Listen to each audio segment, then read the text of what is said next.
Olá pessoal, tudo bem? Aqui é o Roberto Vini, bem-vindos a mais um vídeo. Você é novo por aqui? Então convido você a se inscrever e adicionar o sininho das notificações. Vai estar lá todos, você clica em todos para que você não perca mais nem um vídeo aqui do canal. Pessoal, essas são minhas redes sociais.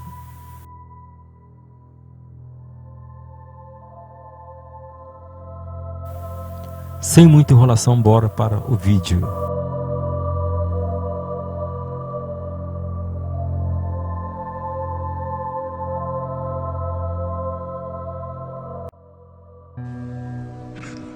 Several months ago, my office received a protected disclosure from Eglin Air Force Base indicating that there was a UAP incident that required my attention. I sought a briefing regarding that episode and brought with me Congressman Burchett and Congresswoman Luna. We asked to see any of the evidence that had been taken by flight crew in this endeavor and to observe any radar signature as well as to meet with the flight crew. We were not afforded access to all of the flight crew. And initially, we were not afforded access to images and to radar. Thereafter, we had a bit of a discussion about how authorities flow in the United States of America, and we did see the image. And we did meet with one member of the flight crew who took the image. The image was of something that I am not able to attach to any human capability, either from the United States or from any of our adversaries. And I'm somewhat informed on the matter, having served on the Armed Services Committee for 7 years, having served on the committee that oversees DARPA and advanced technologies for several years. When we spoke with the flight crew, and when he showed us the photo that he'd taken, I asked why the video wasn't engaged, why we didn't have a FLIR system that worked. Here's what he said. They were out on a test mission that day over the Gulf of Mexico. And when you're on a test mission, you're supposed to have clear airspace. Not supposed to be anything that shows up.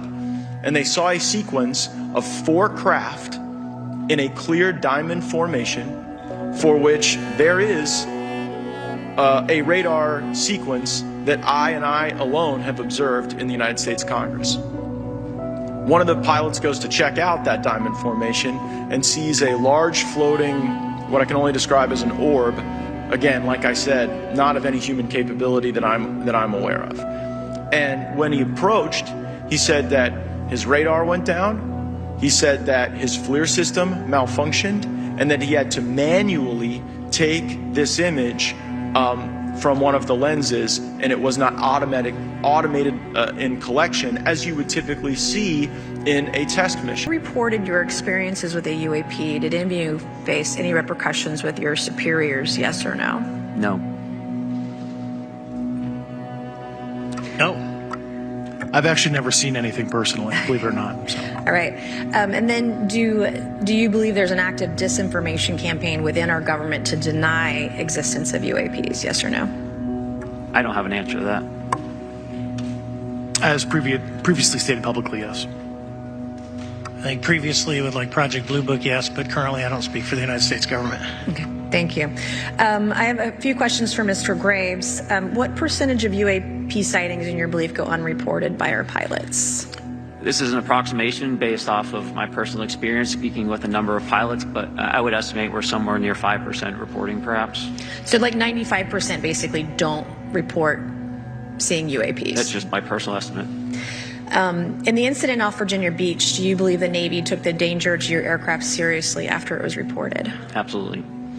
A few questions for Mr. Favor. As an expert naval aviator, have you ever seen an object that looked and moved like the Tic Tac UAP? No.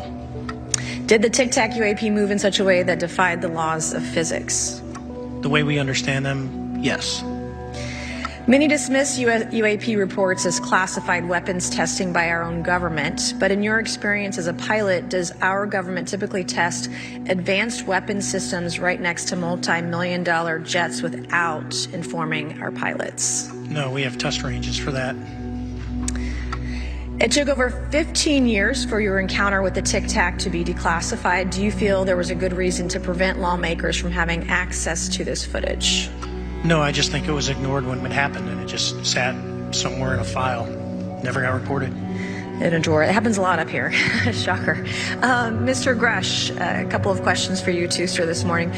What percentage of UAPs do you feel are adequately investigated by the U.S. government, of the 5% that are reported? I can only speak for my personal leadership over at NGA. I tried to look at every report that came through that I could triage. So, do you believe that officials at the highest levels of our national security apparatus have unlawfully withheld information from Congress and subverted our oversight authority?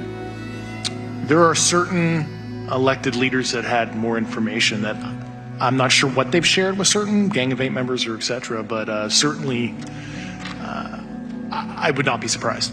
Okay. You've stated that the government is in possession of potentially non-human spacecraft.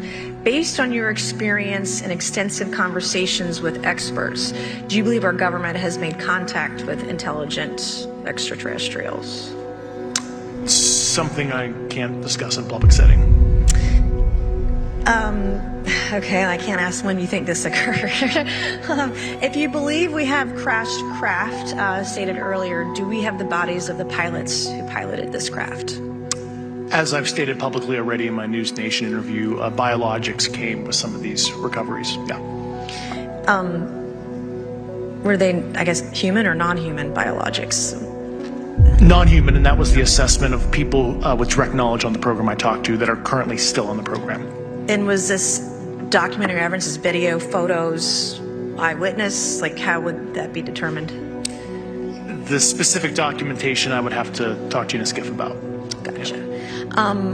Okay. So, and you may or may not be able to answer my last question, and maybe we get into a skiff at the next hearing that we have, but who in the government, either what agency, sub-agency, what contractors, who should be called into the next hearing about UAPs, either in a public setting or even in a private setting? And you probably can't name names, but what agencies or organizations, contractors, et cetera, do we need to call in to get these questions answered, whether it's about funding, what programs are happening, and what's out there?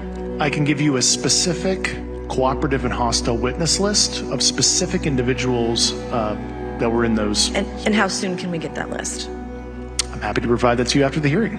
Has the U.S. government become aware of actual evidence of extraterrestrial, otherwise unexplained forms of intelligence? And if so, when do you think this first occurred? I like to use the term non-human. I don't like to denote origin. Keeps the aperture open, both scientifically. Right. Certainly, like I've discussed publicly previously, 1930s. Can you give me the names and titles of the people with direct first-hand knowledge and access to some of this crash retrieval, some of these crash retrieval programs, and maybe which facilities, military bases that the recovered material would be in? And I know a lot of Congress have talked about we're going to go to Area 51, and there's nothing there anymore anyway. It's just and we move like a glacier. And as soon as we announce it, I'm sure the moving vans would pull up. But please. I can't discuss that publicly, but I did provide that information both to the Intel committees and the Inspector General. And we could get that in the skiff if we were allowed to get in a skiff with you. Would that be probably what you would think? Sure, if you had the appropriate accesses, yeah. What special access programs cover this information, and how is it possible that they have evaded oversight for so long? I do know the names. Once again, I can't discuss that publicly and how they've evaded oversight. In a closed setting, I can tell you the specific tradecraft used. All right. When do you think those programs began, and who authorized them? I do know a lot of that information, but that's something I can't discuss publicly because it's sensitive. All right. If any of y'all want to jump in on any of this, you're more than welcome to. What level of security clearance is required to fully access these programs? Well, anybody who has... and I say that because myself...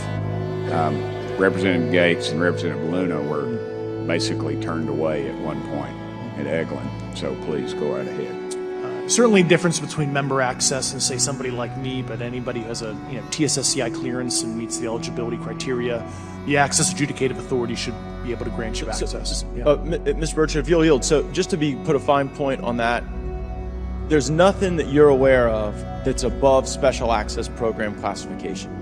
It's a misnomer that there's anything actually above top secret. Executive Order 13526 delineates the classification levels. Right, but I draw a point on that because we can have access to those programs And so the notion that we're not being given that access sort of defies our typical muscle memory here in Congress. Thank you, Mr. Burchett. I'll yield back to you.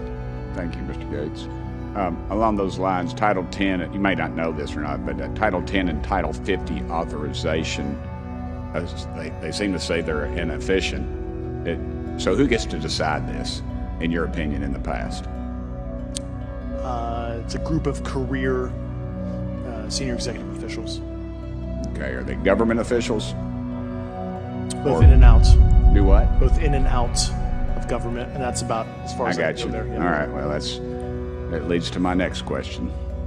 Which private corporations are directly involved in this program? How much taxpayer money has been invested in these programs, to your knowledge? I mean, we know we audit the Pentagon every year, and I've been here 5 years, and they fail the dadgum thing every year. They lose over $1 billion a year, we think, and I was told the Department of Defense maybe 60% of their assets are unaccounted for, whatever the heck that means. In the public sector, you go to jail for that kind of crap. So tell me.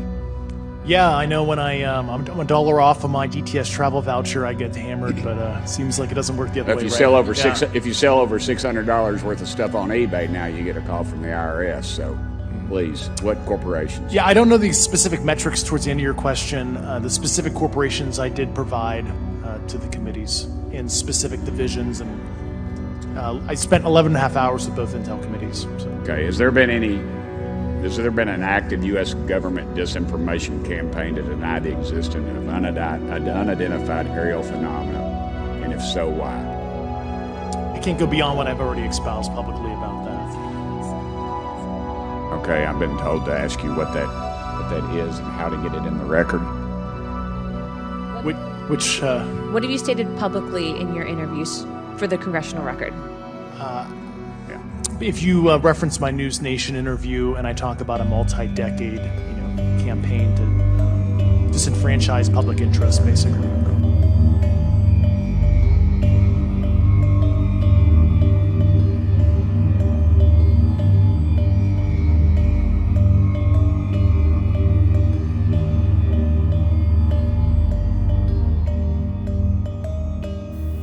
E aí, gostou do vídeo de hoje? Então convido você a se inscrever e adicionar o sininho das notificações.